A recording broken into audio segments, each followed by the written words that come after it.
Hacemos la redifusión del siguiente programa. En Radio Intereconomía, Pulso Geopolítico. Análisis sobre los nuevos desafíos mundiales. Presenta Rafa Jiménez.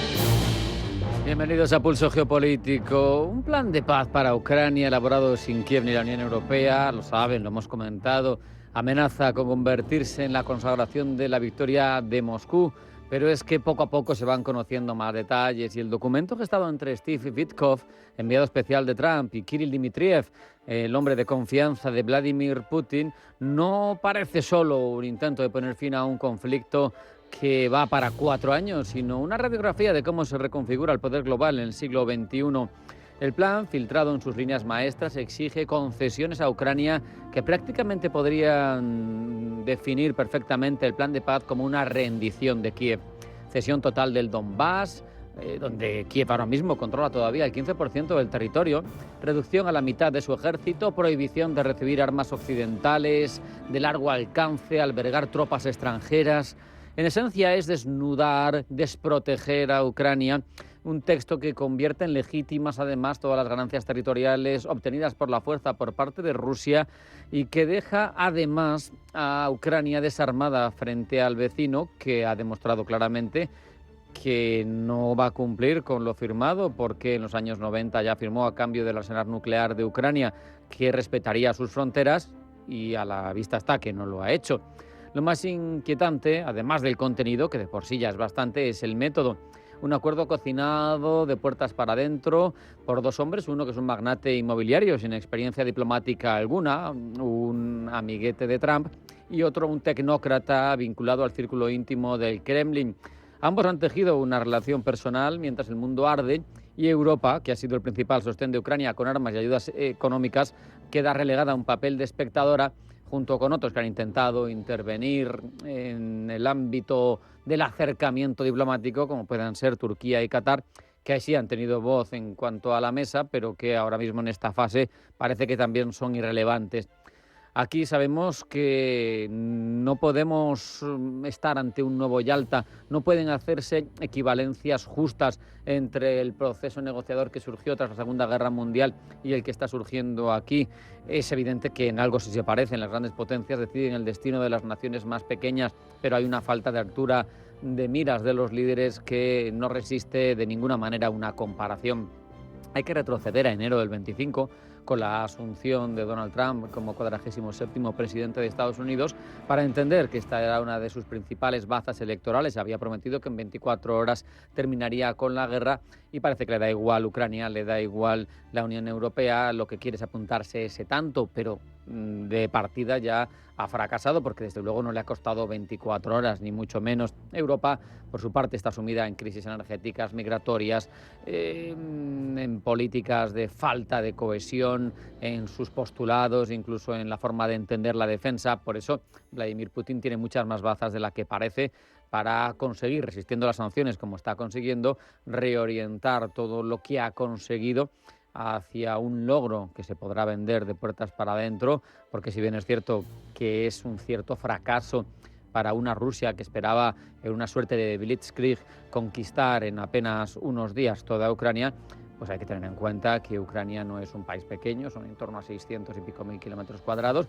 y la verdad, si se configura al final la paz como la está desarrollando Donald Trump con Vladimir Putin, no va a haber conseguido su objetivo ni mucho menos, pero sí que consigue una gran victoria cuando además ese territorio no era suyo y se consigue por la fuerza. El problema para Europa es que aunque se queja no tiene alternativa. Está dividida entre quienes quieren una línea dura con Rusia, como Polonia o los Bálticos, claramente concernidos por la historia, Otros como Hungría o Eslovaquia, que también están concernidos por la historia, pero que sin embargo por dependencias energéticas o incluso por afinidades políticas son mucho más cercanos, y el resto, los más occidentales, los más lejanos físicamente incluso, que tampoco quieren complicarse demasiado la vida. El caso es que este plan Vitkov-Dmitriev parece que tiene mucho menos nivel político, pero tiene tantas o más consecuencias que las que tuvo Yalta en su momento, porque si estamos dispuestos a aceptar ese mundo, estamos dispuestos a consagrar a futuro la consecución de objetivos nacionales puramente por la fuerza. En cualquier caso, parece que Bruselas no tiene demasiados argumentos con los que oponerse.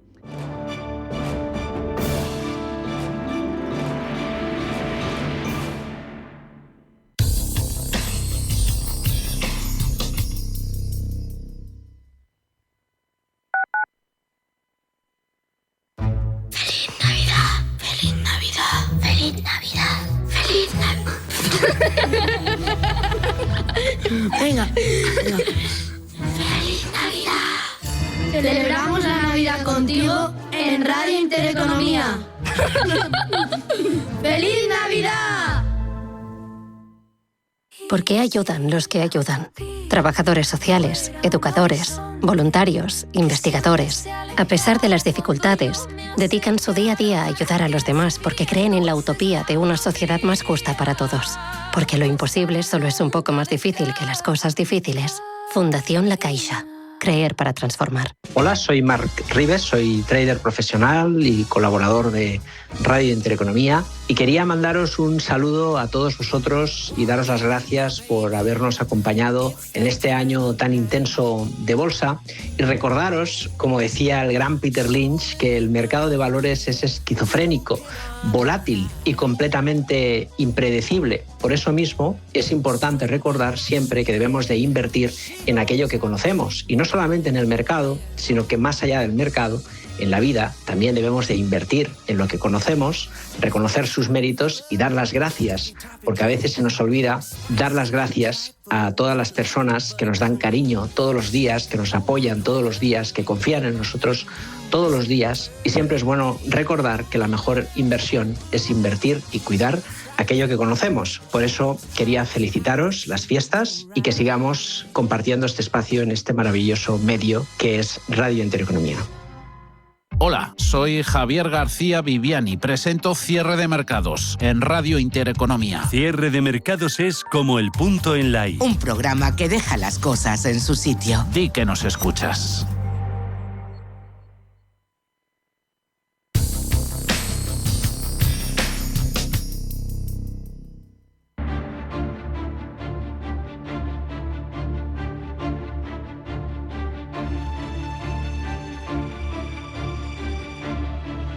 Pocas naciones encarnan con tanta coherencia su esencia a través de la continuidad de una civilización que lleva más de 5.000 años de historia ininterrumpida, capaces de combinar tradición y modernidad, como China, que es, además, lo sabemos hoy, un actor central en la reconfiguración del orden mundial, pero también un ejemplo de esfuerzo educativo, disciplina colectiva y adaptación constante. Comprender la mirada de China, me parece, es comprender buena parte de los equilibrios que van a definir el siglo XXI. Y por eso nos congratulamos al tener el privilegio de contar en nuestro programa con una voz autorizada para hablarnos de las prioridades geopolíticas de China.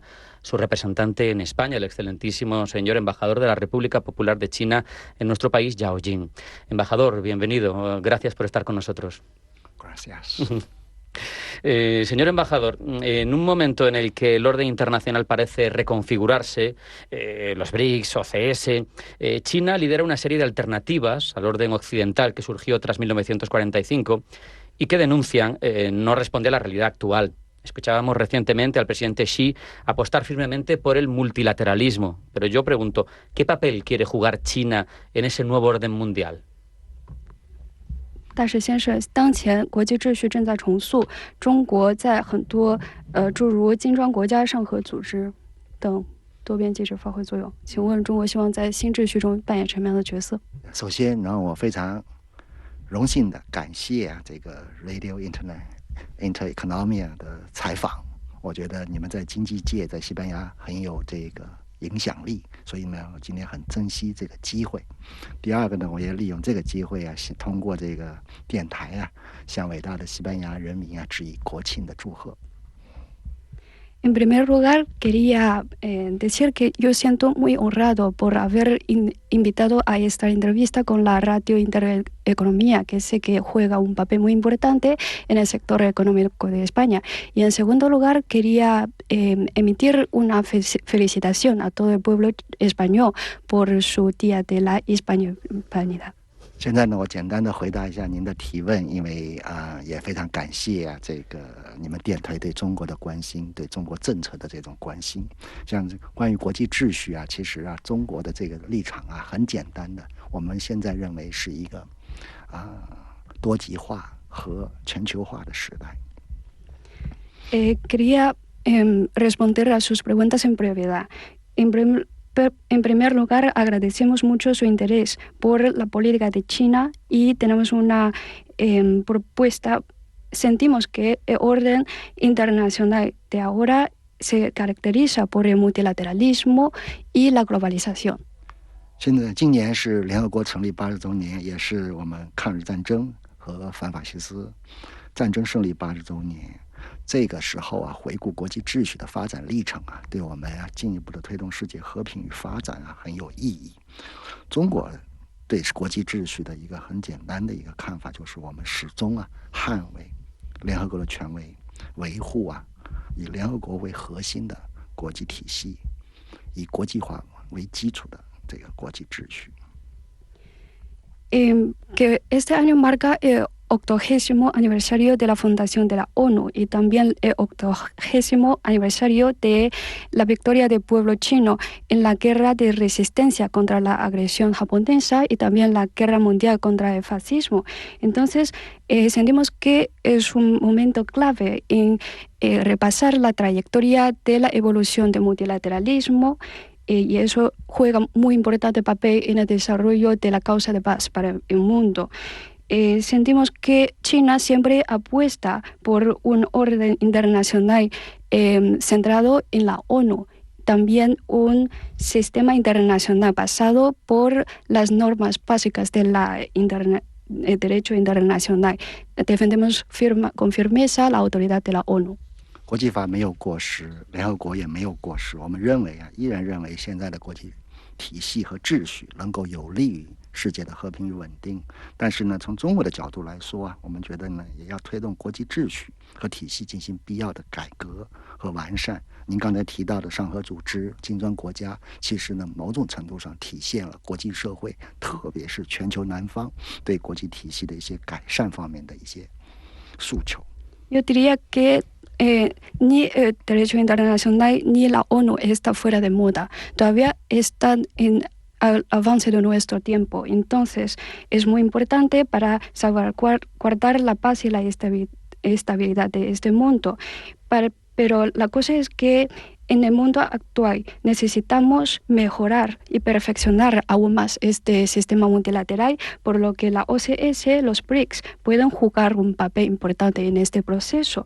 Y eso también refleja unas aspiraciones de los diversos países, especialmente de los países en vía de desarrollo. 用一句话概括一下呢，就是中国呢致力于推动就是平等、有序的国际多极化。Digamos en una palabra, China aboga por un mundo multilateral, ordenado e igualitario. En la cumbre de Tianjin, reciente, relativamente, en el gran desfile de la victoria, los 80 años de la victoria china en la Segunda Guerra Mundial, vimos señales geopolíticas que yo veo muy interesantes. El presidente Xi, con decenas de otros presidentes siguiéndolo, con Putin y Kim Jong-un flanqueándolo. Vimos también en China a Narendra Modi. ¿Qué conclusiones, qué interpretación geopolítica tenemos que hacer de esos gestos? 天津和93阅兵的画面反映出了怎样的地缘政治信号？非常感谢您对这个上合组织天津峰会和93阅兵这项重大的这种活动的这种关注和关心。Agradecemos su interés por estos eventos de gran relevancia en nuestro país. 就像今天为例，10月13号，我们可以看到，现在在北京正在召开叫全球妇女峰会。同时呢，在埃及，我们也看到了有推动巴以和平的这个国际会议举行。所以，像类似的国际活动在中国我们也是越来越多。Vimos que hoy mismo se celebra la Conferencia para la Mujer en Beijing y también una conferencia internacional por la paz de Medio Oriente en Egipto. Se ve cada vez más conferencias internacionales así en nuestro país. 从地缘政治这个角度要说，从我的这个观点来看第一，当前的世界充满着挑战，有许多单边主义，也有许多战争和暴力活动在发生。Si digamos desde las perspectivas geopolíticas y desde mi propia opinión, hoy en día el mundo está enfrentándose a cada vez más desafíos. Hay actividades cada vez más unilaterales y también hay guerras y conflictos. 第二，国际社会，特别是以大国为主的这个国际社会仍然希望推动世界和平与发展。Pero en segundo lugar, en la comunidad internacional, especialmente los países grandes, los países principales, todavía están por promover la paz y desarrollo de todo el mundo. 第三，各地的这个和平与发展取决于国际社会的真诚合作、团结协作。比如说，我们想推动性别平等，所以中国呢在推动召开这个全球妇女峰会。许多国家也致力于巴以和平，致力于中东的和平，所以呢现在也在埃及集会。我们希望这种努力能够为真正的国际社会的发展、真正的国际社会的和平带来一些希望。En tercer lugar, esta paz y desarrollo que aspira la comunidad internacional se realiza a través de la cooperación sincera de los diversos países, por lo que podemos ver si la comunidad internacional aspira a la igualdad entre los géneros. Se realiza la Conferencia para la Mujer que se celebra hoy en Beijing. Como la comunidad internacional aspira a la paz en el Medio Oriente, se celebra esta conferencia por la paz en Egipto. Agradecemos los esfuerzos por todas las partes y esperamos que mediante estos esfuerzos podemos desear y avanzar aún más en este paz y desarrollo de todo el mundo. 反过来讲呢，当前国际形势中这种变乱交织像联合国和多边主义这种原则受到冲击治理赤字也越来越大，这些呢都是国际社会面临的共同的挑战。所以呢，我们提出习近平主席提出的全球治理倡议，我们始终坚持主权平等，坚持国际法治，坚持多边主义，这个就是我们对当前地缘政治挑战的一个主要的应对的原则。Pero digamos en otra manera, este mundo también está enfrentándose a más crecientes desafíos. La situación internacional está repleta de cambios y turbulencias. La ONU y el sistema multilateral que representa está siendo desafiando. El déficit de gobernanza global está ampliándose, por lo que el presidente Xi Jinping propuso la iniciativa para la gobernanza global en que aboga por los principios tales como la igualdad de soberanía entre los diversos países, el derecho internacional, entre otras cosas, y esta es una iniciativa que guía nuestro remedio para los diferentes conflictos y desafíos geopolíticos. África, Iberoamérica, toda Asia, Europa, el Índico. China apuesta por una política exterior vibrante y siempre desde las relaciones comerciales. Es un momento distinto al tradicional de Occidente, que ha sido más extractivo.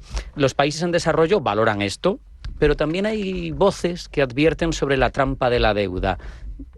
¿Cómo defiende China su modelo de expansión? 请问中国如何解释有人认为中国式外交是一种债务陷阱？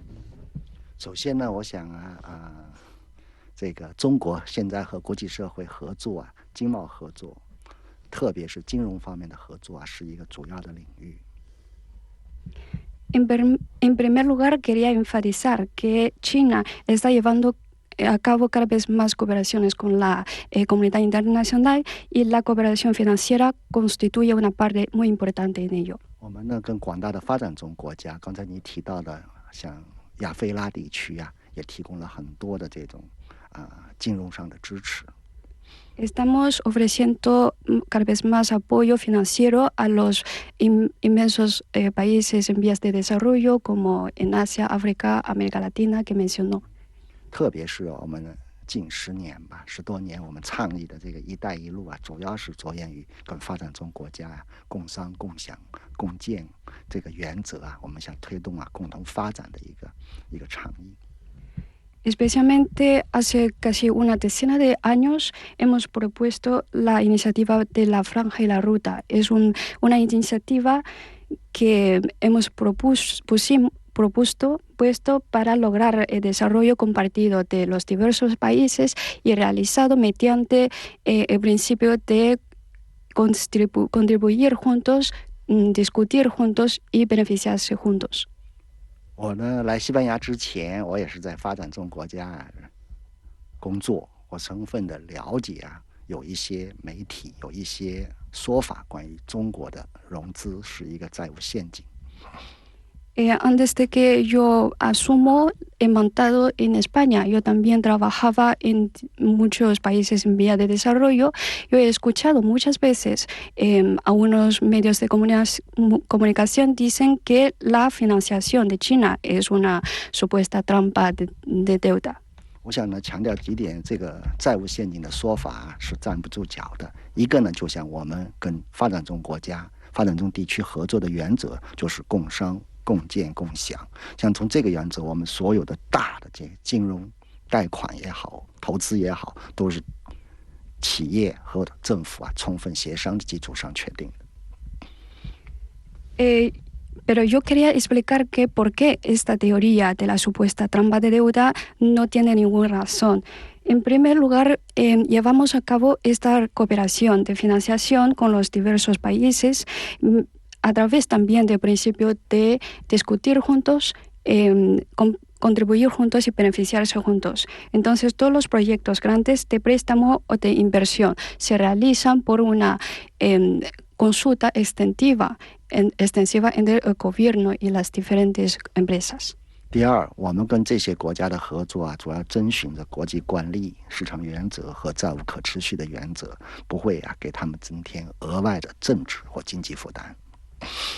Y que también este tipo de cooperaciones se realizan de acuerdo con las prácticas internacionales y siguen el principio de la sostenibilidad de la deuda y no va a suponer más cargas para estos diversos países. 第三，2020年开始的全球疫情确实给广大发展中国家的还债、偿债带来了非常大的挑战。中国呢，现在积极的参与到20国集团的还债倡议，我们呢，这个落实还债的金额是最大最多的。En tercer lugar, como la pandemia de 2020 sí de efecto ha suponido una gran carga para los diversos países. China estamos participando activamente en la iniciativa de suspensión del servicio de la deuda de G20, en que, bueno, hemos sido miembro del G20 que mayor cantidad de alivio de deuda ha proporcionado. 尽管呢，这种债务陷阱论的说法很多，但实际上您看一下到现在与中国合作的广大发展中国家，没有一个因为与中国的合作真正陷入到债务困境。Aunque en los medios de comunicación se dice a veces esta teoría de la trampa de deuda, pero si mira la situación actual en los diversos países, podrían encontrar que ningún socio de China ha caído en realidad en esta supuesta trampa de deuda. 世界银行去年发布了国际债务报告就以非洲为例子，它这个整个非洲的外债里边，多边金融机构占36%。企业债权人占43%，所以像这个加起来实际上他们还是一个长期遭遇国际金融体系不公的一个后果。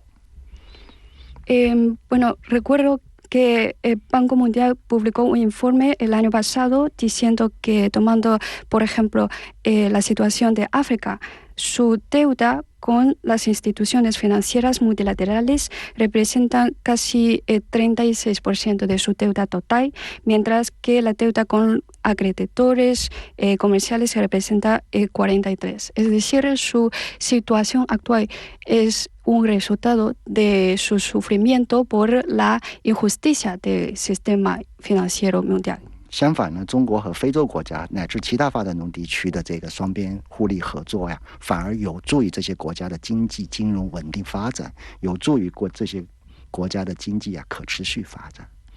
Al contrario, la cooperación bilateral de beneficio mutuo entre China y estos países en vía de desarrollo supone un factor muy importante para el desarrollo estable y sostenible de sus propias economías. Sabemos que la legalidad internacional, que la mayor parte de los países de la comunidad internacional, que la historia, están de acuerdo en que Taiwán es parte de China. También sabemos que de facto ahora mismo no está integrada en la República Popular. Sabemos que en 2049 cumple 100 años la República Popular. ¿Qué margen existe, según Beijing, para una resolución pacífica del conflicto y cuál sería el escenario no negociable? 北京认为实现和平统一台湾的可能性在哪儿？不可逾越的红线又在哪儿？非常感谢你提到台湾问题，实际上呢，台湾自古以来就是中国的一个部分。Gracias por su pregunta por la cuestión de Taiwán. En realidad, desde antiguos tiempos, Taiwán forma parte inalienable de China. 从近代来看特别是二战以后像开罗宣言、波茨坦公告等国际法等，都完全再次确认了中国在台湾的这种主权。Y si digamos desde tiempos modernos, especialmente después de la Segunda Guerra Mundial, una serie de documentos de efecto jurídico internacional, tales como la Declaración de Cairo, Comunicado de Potsdam, confirma otra vez la soberanía de Taiwán sobre la soberanía de China sobre Taiwán. 人大第2758号决议再次呢，重申了这一个原则。Un principio reiterado por la resolución 2758 de la Asamblea General de la ONU. 现在的问题呢是台湾当局，特别是台湾的民进党当局他们在寻求独立，所谓的独立。La cuestión actual radica en que las autoridades de la isla de Taiwán están preocupando la supuesta independencia de Taiwán. 过去台湾问题我们一直视为中国的一个内政，但是呢，现在的问题就是台湾当局呢把它国际化。Digamos, la cuestión de Taiwán es siempre un asunto interno de China, pero la actual es como las autoridades de Taiwán están intentando supuestamente internacionalizando esta cuestión. 第二个呢，有一些国家试图利用台湾问题来继续的打压中国的发展，破坏中国的和平统一大业。Y en otro lado, algunos países, unos pocos países, están intentando utilizando la cuestión de Taiwán para detener el desarrollo de China y también la causa de la reunificación de China. 上千年来，台湾作为中国的一部分，从来没有任何的疑义，也未受到任何的挑战。所以呢，大家都说要改变现状。这个现状最大的现状就是台湾是中国一部分。现在是谁在想改变现状？我看就是台湾当局和个别的国际一些国家。Desde hace miles de años, Taiwán forma una parte inalienable del territorio de China. Este es un status quo incuestionable y quien están intentando cambiando este estatus, creo que sería las autoridades de la isla de Taiwán y también unos pocos países. 台湾也是说实在的，就是一衣带水跟中国大陆我们是同胞，也同属于中华民族，所以我们自然我们十分关心台湾同胞的福祉。Ambos lados del estrecho de Taiwán pertenecemos a la misma nación, por lo que nos preocupamos mucho por el bienestar de los compatriotas de Taiwán. 所以你要说我们跟台湾，我们叫和平发展两岸关系，这个底线就是台湾不能独立，是中国的一部分，实现和平统一的可能充分存在，这个前提就是台湾当局能够坚持一个中国的原则。Entonces, digamos, las relaciones entre ambos lados del estrecho de Taiwán solo puede realizarse pacíficamente bajo esta línea roja es que las autoridades de Taiwán, o sea, Taiwán no puede procurar la supuesta independencia de la isla y solo con adhesión escrita al principio de una sola China podemos lograr la reunificación pacífica. Quiero hablar de tecnología. En este siglo XXI es un campo de batalla.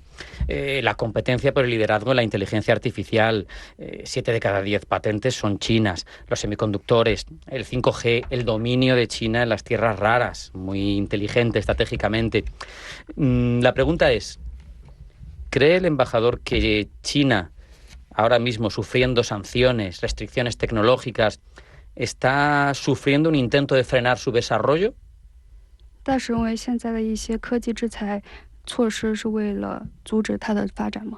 对，我觉得您的提问是对的。我觉得呀，现在一些中国所面临的一些科技制裁或者限制啊，是为了阻止不仅仅是中国的发展，是阻止全球的发展。Estoy de acuerdo, pero quería decir que las sanciones y restricciones tecnológicas impuestas no solo frena el desarrollo de China, sino también de todo el mundo. 我想简单的说一下，比如说中国的发展现在成为一个第2大的经济体，其实我们得益于全世界的分享技术，得益于国际社会对中国的这种开放与合作。Yo quería decir que China ha llegado a ser la segunda mayor economía en todo el mundo. Eso da gracias a la cooperación tecnológica que realiza la comunidad internacional con China y también su apertura a China. 现在中国的经济、中国科技有了一定的发展，我们愿意反馈，愿意与世界共同的进步。Ahora ya que la tecnología de China ha logrado varios avances y estamos también dispuestos a compartir con el mundo para lograr un desarrollo compartido. 可惜的是，有些国家它不这么看待，有一些国家它泛化这个国家安全还用这种出口管制或者是长臂管辖来限制中国的这种发展。我们觉得呢，这是不符合潮流的。Pero lamentablemente actualmente hay unos pocos países que están generalizando el concepto de seguridad nacional y están abusando de los controles de exportación y la jurisdicción de largo alcance, y eso está fuera de moda y lo que también nos oponemos resueltamente. 所以一方面中国呢将继续坚持高水平对外开放，扩大与经贸科技领域的国际社会的合作，另一方面我们希望呢相关国家能够停止这种歧视做法、限制性措施。 Entonces, por un lado, queríamos seguir con la apertura de alto nivel exterior, realizando más cooperaciones en terrenos económicos y tecnológicos con la comunidad internacional, pero otro lado, queríamos que los países concernientes dejen sus medidas discriminatorias en este campo a China. Se nos va acabando el tiempo, embajador. Quiero preguntarle qué futuro ve para el orden mundial China y cómo quiere China verse haciendo gala de la visión de largo plazo de la cultura china, por ejemplo, en 2121, cuando cumpla aniversario el Partido Comunista Chino, ¿dónde quiere estar China?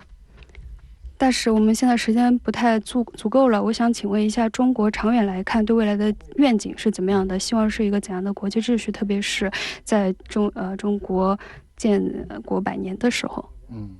我想感谢对中国长远的这种发展。我们想呢，对21世纪本世纪我们的期待就是构建人类命运共同体。就像我们在这个一个就这持久和平普遍安全、共同繁荣、开放包容、清洁美丽，这是我们为世界所发出的一个愿景。中国呢也愿为这个方向做出自己的努力。Muchas gracias. Queríamos que, para el siglo XXI, construir la comunidad de futuro compartida de la humanidad, es decir, un mundo abierto, inclusivo, limpio y hermoso, de paz duradera, seguridad universal y prosperidad común para todo el mundo. Y haremos nuestros propios esfuerzos. ¿Pero ser la primera potencia del mundo o eso le da igual a China? 您觉得中国是想成为第一强国吗？还是没有这样的？你说不，我们不想成为第一强国，我们只想为国际社会和平、进步、繁荣的一个成员。No, pues no son las ganas de China. Solo queríamos ser un miembro de la comunidad internacional por la paz, el desarrollo y la prosperidad. Se nos ha acabado el tiempo es el que manda en la radio. Solo podemos agradecer al excelentísimo señor embajador de la República Popular China en España, Yao Jing, que haya estado con nosotros. Se lo agradezco profundamente. Muchas gracias. Hasta la próxima. Muchas gracias. Hasta aquí ha llegado esta edición de Pulso Geopolítico. Sean felices, pasen buena tarde y mañana más.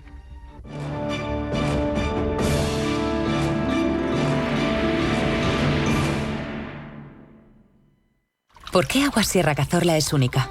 El equilibrio de su manantial es único, el más ligero en sodio, la idónea para la tensión arterial, más rica en magnesio, calcio y bicarbonato. Y ahora Agua Sierra Cazorla con los refrescos saludables de verdad, sin azúcar y sin gas, más naranja y limón. Agua Sierra Cazorla, la única en calidad certificada. ¿Dolor articular, cansancio o digestión pesada? Descubre Mar Azul de Sol Naturaleza, un suplemento único con ficocianina, rica en antioxidantes naturales que ayudan a desinflamar, revitalizar y proteger tu organismo desde el interior. Mar Azul, el poder del mar ahora en tu día a día. Pregunta por él en Sol Naturaleza. Llama al 91 31 31 409 o entra en solnaturaleza.es. Radio Intereconomía es la mejor plataforma para dar a conocer, relanzar y poner voz a su empresa. Nuestro equipo comercial le asesora para conseguir sus objetivos. Contacte con nosotros en el 91 999 21 21 o escribiendo a comercial@intereconomia.com. Radio Intereconomía, la radio de las empresas.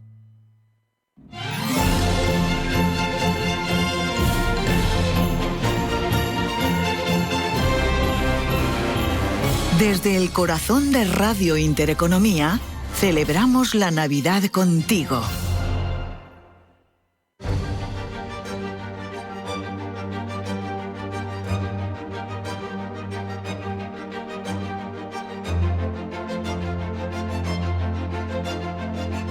En Radio Intereconomía, Pulso Geopolítico.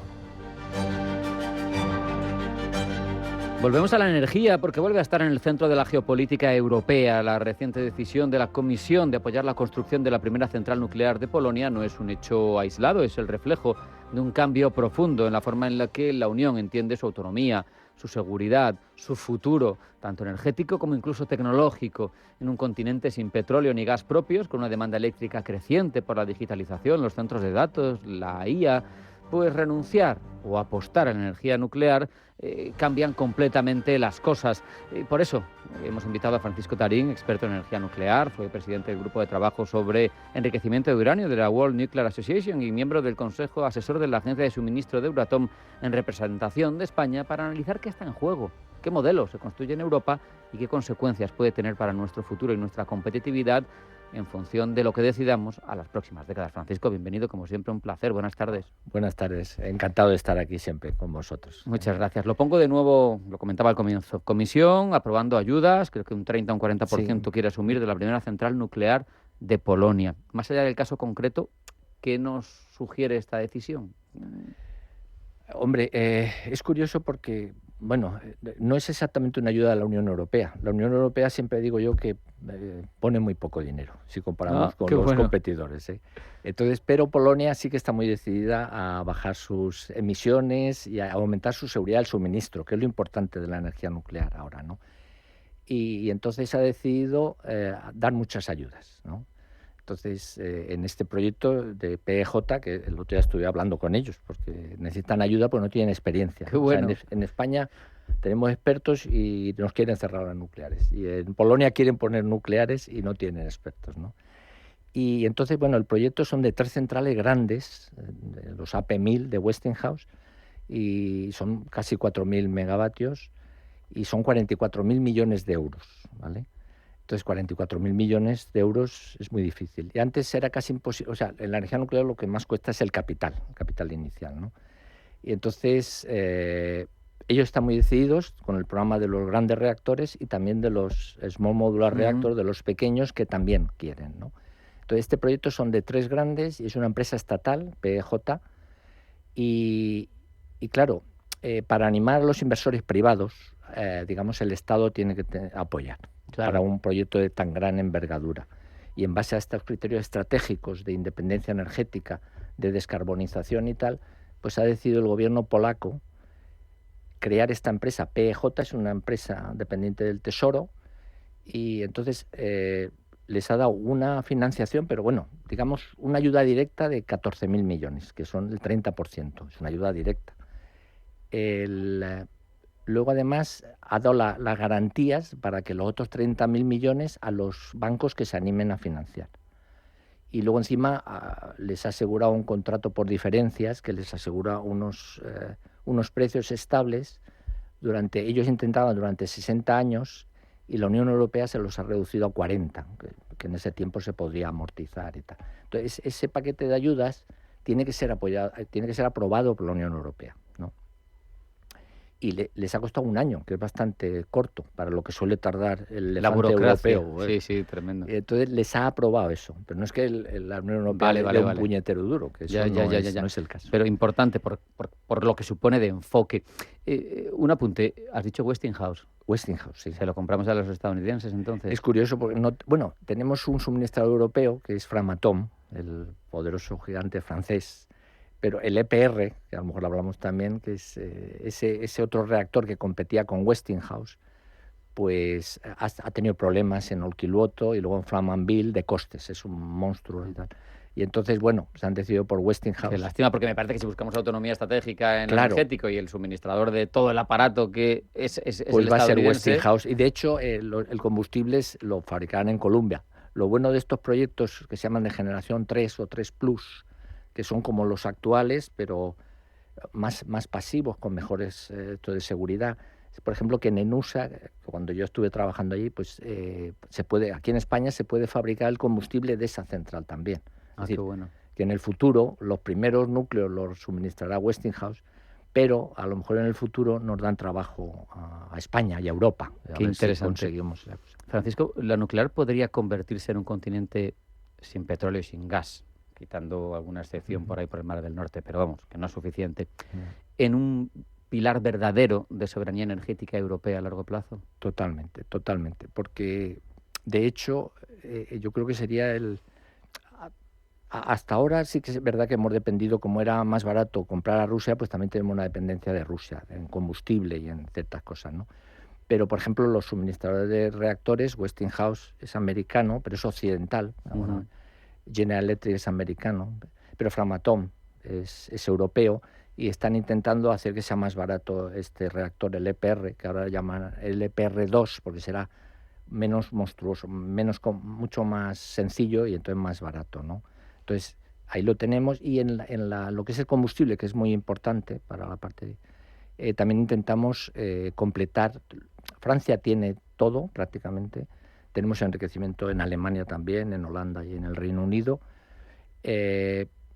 Incluso para los reactores de generación 4, pues Orano, que es la empresa francesa que reprocesa, es la única, o sea, estamos mejor en reprocesado el combustible nuclear que los americanos. Qué bueno. ¿No? Y no dependeríamos de Rusia para no nada dependeríamos de Rusia, ese aspecto. En ese aspecto, de hecho. Y entonces los nuevos reactores incluso van a poder utilizar los residuos nucleares de las plantas actuales, ¿no? Eso es circularidad. Circularidad total. Ahora mismo los franceses reciclan una vez, o sea, cogen 8 elementos combustibles y hacen uno que se llama de MOX. Quitan el plutonio, el uranio y hacen el elemento combustible, pero luego ya no puedes reprocesar eso. Y entonces ahora estamos trabajando en un SMR que se llama de Horizon, que yo he estado trabajando allí 1 año y medio, y precisamente y está con muy gran apoyo de Francia y de Orano, porque la historia es que queremos reprocesar continuamente el combustible, ¿no?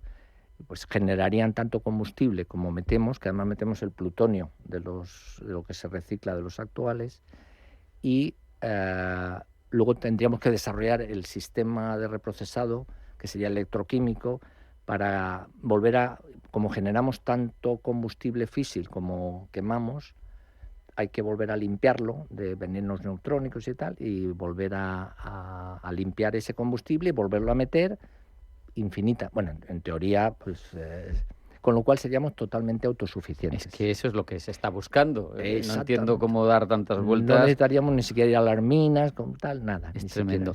Hablabas de los reactores modulares pequeños, los SMR, que nos parece, sobre todo a la gente como yo, que soy un neófito, que lo miro desde fuera, una alternativa interesante. Muy interesante. Para un experto de este campo, no sé si es una alternativa realista sobre la mesa o es más una promesa tecnológica. Hombre, yo he estado en 2 empresas desarrollando Small Modular Reactor, ¿no? Las 2 son de sales fundidas, que son de generación cuarta y algo más complicados. Pero será el futuro, por eso que reciclaremos, circularidad completa, trabajaremos a presión atmosférica, mucho más seguro, se apagaría el solito, tal. Claro, necesitamos desarrollar la cadena de suministro, esto que hemos dicho, y entonces yo creo que hasta el 35 por ahí no. Pero hay otros SMRs, como los que están interesados Polonia, esto de Westinghouse o de General Electric, que es coger un reactor de los grandes actuales y hacerlo pequeñito, modular, para que se pueda hacer en factorías y que sea más barato. Y esos utilizan el mismo combustible y la misma técnica, y ya tenemos la cadena de suministro que los actuales. Con lo cual, eso lo veremos antes. Eso lo veremos en el 32, 30, 33, ¿vale? Y entonces, lo bueno que tiene es que serán más baratos y serán de menos potencia. Entonces, podrás ponerlo para aplicaciones específicas. Por ejemplo, a lo mejor la pregunta... Ahí iba yo. Te iba a decir que estamos entrando en una era de demanda energética masiva, lo sabemos. Expansión de centros de datos, los famosos CPDs. Computación en la nube, inteligencia artificial. Y yo te preguntaba, ¿Europa puede sostener esta transformación tecnológica? ¿Puede subirse a ese tren sin un respaldo nuclear sólido? No, yo creo que no. Dicen que si las renovables, que es barato, que se quieren venir, pero las renovables solo suministran eso, un 20, un 30%. No tienen un suministro estable y los centros de datos necesitan estar continuamente con un suministro casi para él solo, ¿no? Claro. ¿Vale? Entonces lo que están desarrollando es pequeños reactores de estos de 100 megavatios y tal. Además, y entonces para que estén continuamente funcionando. También el otro día estuve hablando con un amigo que ha hecho una startup para poner de acuerdo a los que pondrán el reactor nuclear con los que van a poner el centro de datos, que será pues Google, Amazon, todos estos, claro. Y con los que suministrarán los chips y tal. Y entonces, claro, es muy interesante. Y yo le decía, pero la energía nuclear suministra 24 horas, pero un mes cada 18 tienes que recargar.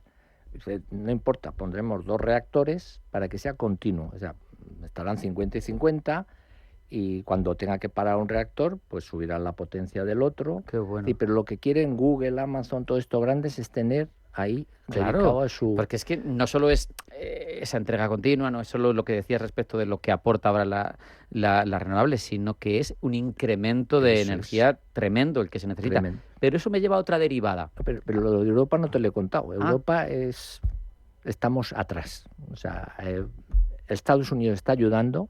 De hecho, este amigo mío se va a ir a poner la startup a Estados Unidos, porque en Europa no encuentra... son muy complicados en Europa. El ecosistema adecuado, ¿no?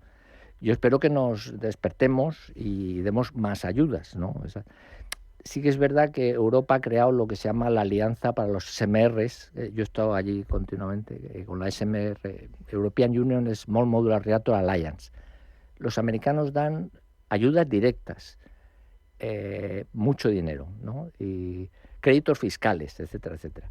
En Europa hemos hecho esta alianza para decir, oye, apuntaros todos los 300 empresas que hay y tal y cual, y ayudaros mutuamente, pero más coordinación que dinero en efectivo. Fíjate, en la cuna del liberalismo, que son contrarios al papel del Estado, pero en una cosa estratégica tienen muy claro que ahí hay que poner dinero sobre la mesa. Justo, tanto Biden como ahora Trump, todos los laboratorios Outreach, los Álamos, todo esto están ayudando incluso para que las startups se instalen allí, en este sitio, ¿no? Y hagan los primeros reactores pequeñitos, pilotos. En Europa es una lucha continua. Contra gigantes, sí. No, la derivada que te iba a preguntar es, tenemos sobre la mesa esa realidad, unas tecnologías transformadoras, pero que son muy demandantes en el ámbito energético, acuerdos para SMRs o similares que estén relacionados con Google, con Amazon, con quien sea. Esto, a ti que has trabajado tantos años en esta industria, cambia un poco el paradigma, porque tradicionalmente al menos en Europa, han sido actores públicos o semipúblicos los que han tenido esta interlocución con la energía nuclear. Pero ahora cambia. Ahora tu cliente va a ser un privado. Esto con mucha pasta. Claro, ¿esto cómo se va a gestionar? Porque cambian cosas, ¿no? Sí, no, ha sido un cambio. Podemos decir que casi todos, yo diría que todos los reactores nucleares que hay en la actualidad han sido construidos por organismos estatales, por esta cantidad de capital que se necesitaba. Esto pega un cambio hace 2 o 3 años, que ya la Unión Europea, que si la taxonomía, que si es sostenible, porque antes nadie quería financiar a la energía nuclear. Y ahora, 14 instituciones. Bueno, por ejemplo, en este proyecto polaco, para los 30.000 millones se han ofrecido 30 bancos internacionales. Y el BEI ya lo apoya, y el World Bank, en fin. Y entonces ahora es todo lo contrario, pero aún así los inversores privados necesitan a veces que el estatal les anime o les dé garantías. Y necesita seguridad jurídica. Pero claro, cuando llegas a Amazon, Google, que tiene esa pasta enorme, que dicen, esta central que se iba a cerrar, TMI2, y ahí van a desmantelarla. Quedo. Pues ahí me la quedo. La arreglo, la doy en esto y tengo 40 años asegurados nuevos y tal. Es tremendo. Hablabas, nos has contado, hemos desgranado el proyecto polaco para entenderlo bien. ¿Esto puede ser un modelo para otros países que estén atrasados en este tipo de tecnologías energéticas? El este de Europa, que es tan dependiente de lo ruso, una manera de desligarse sería apostar por este modelo polaco en Eslovaquia, en Chequia, Justo, estás nombrando, Chequia es el proyecto este de Dukovany y luego Temelín, o sea, que tienen reactores rusos, pero quieren hacer otro. De hecho, Dukovany ya llega a un acuerdo con, lo que quieren hacer esas 2 centrales con los coreanos, KHNP. Los coreanos tienen una gran experiencia porque han hecho los 4 reactores de los emiratís. Entonces lo han entregado bastante en tiempo y en plazo y en pasta. Y han decidido que sean los coreanos. ¿Son fiables? A mí me han dejado impresionados cómo han construido los 4 reactores. Fíjate, los franceses han tenido menos éxito con el EPR en Olkiluoto o en Flamanville. Entonces, claro, la gente dice, bueno, estos han entregado en plazo ¿Y tecnológicamente cómo es lo que ofrecen ellos? Son muy buenos. Es curioso, yo cuando estuve en los 80 en Westinghouse, ellos eran licenciatarios como en USA de Westinghouse. Luego copian, cambian. De hecho, a veces tienen cambian lo suficiente, disputas con Westinghouse y tal, pero tienen su propio reactor. Y oye, lo han entregado y hay 4 reactores en los Emiratos Árabes que están funcionando. Y entonces ese es otro competidor que tendremos los europeos. Claro, por eso te preguntaba, porque me parece que esto amplía la competencia. Sí, lo que pasa es que igual te hacen el reactor aquí, pero luego tú le suministras el combustible. El combustible lo podríamos hacer en juzgado también, es decir, es un 17 por 17. Entonces, bueno, pero que sí, que Chequia va detrás, Hungría, Eslovaquia, todos estos. Y seguramente lo que no harán es el diseño ruso, porque hasta tiene mucha dependencia de ellos. Entonces, claro. Por eso están apostando por diseños diferentes, ¿no? Para tener el suministro más diversificado en Occidente. Una pregunta puramente de curiosidad. ¿Y los chinos, que tanto investigan, que tanto invierten y que tanto avanzan, no tienen esa vertiente de exportar sus modelos por el mundo? Ellos han copiado, ellos han puesto todos los modelos. Los franceses lo han puesto allí, el AP1000 lo han puesto allí. El EPR francés lo han construido más rápido allí que aquí en Europa y luego han hecho su propio, incluso los de agua pesada y tal, y ahora han hecho su propio reactor que es el Hualong y que lo van a comercializar porque también dan el apoyo financiero, si falta, porque tienen mucho dinero los chinos. Y entonces sí, el Hualong, de hecho, EDF estaba aliada con los chinos para hacer un reactor en el Reino Unido, pero luego la Unión Europea le hizo salirse. Es decir, la verdad es que da un poco de miedo, pero por supuesto que los chinos y los rusos están vendiendo sus reactores en Egipto, en Turquía, o sea que en términos de avance, de generaciones, de tecnologías, ¿cómo se han quedado los rusos? ¿Han evolucionado también? No, los rusos tienen una historia mucho más, digamos, profunda y más tecnología que los chinos, ¿vale? Luego los chinos nos van a superar a todos, en todos los tipos de SMR nos van a superar.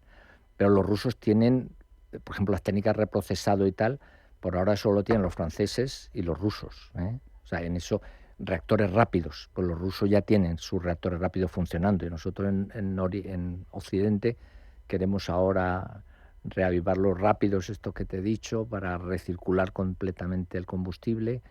O sea, los rusos siguen teniendo casi la mejor tecnología junto con los franceses y más completa, ¿no? Pero los chinos nos superarán, ¿eh? No hay duda. Da la sensación, Francisco, de que al final, aunque no sea lo mismo, pero la capacidad nuclear civil de un país termina influyendo, no hablo de armas, sino en su peso geopolítico, ¿no? En su margen de maniobra, claro. en sus estrategias, ¿no? Porque tienes algo que otros no tienen, o una capacidad de independencia, ¿verdad? Exactamente, sí, eso es. Y de comercializar tu producto y dar trabajo a tu gente también. Aquí, decías tú, no tenemos centrales, quiero decir, se nos van quitando las centrales, pero tenemos los profesionales eso que sí faltan en otras partes. Eso también es un riesgo, ¿no? Si acaban por irse todas las centrales, porque si siguen estas tendencias, acabará uno por perder incluso la estructura ingenieril, ¿no? Y hombre, las habilidades. La esperanza, como tanto tiempo que estaba previsto este cierre nuclear, pues la verdad es que las empresas se han internacionalizado, ¿no? Y en USA venden en el exterior y las ingenierías son muy queridas en el exterior, ¿no? Y ayudan al desarrollo de muchos estos SMRs. Hay empresas españolas ayudando, ¿no? Entonces la esperanza es que si se cierran las nucleares tuviéramos trabajo en el resto del mundo, pero son muy importantes las 7 centrales y alguna empresa yo creo que desaparecería, ¿no? Y es una pena. Bueno, y puestos de trabajo no veas cuántas. Déjame que haga algo de ficción, a ver si lo proyectamos. Imagínate que se terminan desmantelando las centrales que hay en marcha tradicionales, pero cambia la orientación, el enfoque por parte del gobierno de turno dentro de 10 años. Sería muy complicado levantar de nuevo una infraestructura nuclear para España, aunque fuera a base de SMRs. Sería difícil. Yo tengo la esperanza de que no se desmantele todo, digamos, y que sigan quedando estas empresas que como han ayudado a los SMRs europeos, americanos y tal, tenemos empresas españolas en casi los 3 continentes, ¿no? Y bueno, pero sería difícil. Lo ideal es que no cerraran, que sirvieran de puente para la siguiente oleada que nos vendrá, que es de SMRs, yo creo, aquí en España también. Una reflexión en augurio de alguien que tiene autoritas. Wishful thinking, maybe, no. Bueno, pero fundamentado. Francisco Tarín, como siempre es un placer hablar de nuclear contigo. Un abrazo y esperemos que vaya todo bien. Muchas gracias. Eso esperemos. Muchas gracias a vosotros.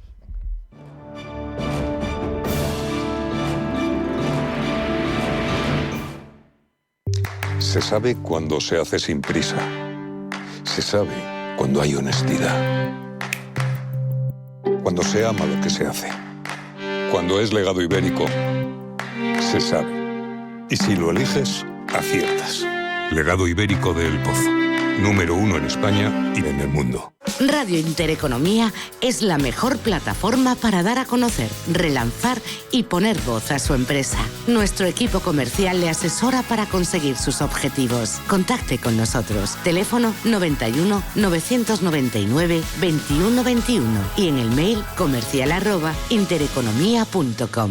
Radio Intereconomía, la radio de las empresas.